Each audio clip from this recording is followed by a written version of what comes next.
92ஆம் சங்கீதத்திலே 12ஆம் வசனத்தில் விதமாக வாசிக்கிறோம். நீதிமான் பனை போல் செழித்து லீபனோனில் கதிர்வை போல வளருவான். பனை போல செழித்து கேதுருவை போல வளருவான்.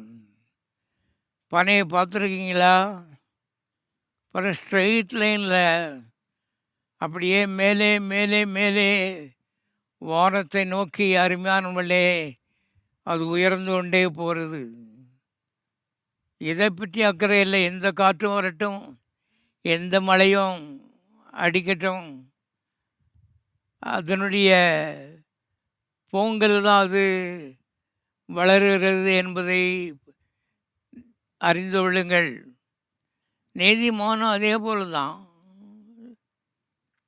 ஸ்டாண்டிங் ரைட் பிஃபோர் காட், தேவனுக்கு முன்பாக நேராக நிற்கின்ற ஒரு வாழ்க்கை முறை,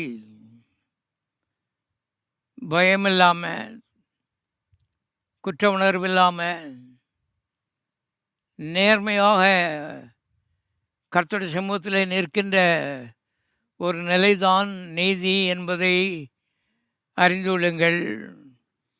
பாருங்கள், நீதிமானாய் இருந்தால் போதும்.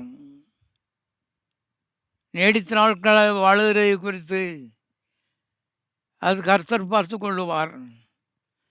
நம்முடைய வாஞ்சி எப்படி நீதிமானாகிறது, நீதிமானாய் எப்படி நடப்பது என்பதை வேதத்திலிருந்து கற்றுக்கொள்வது தான்.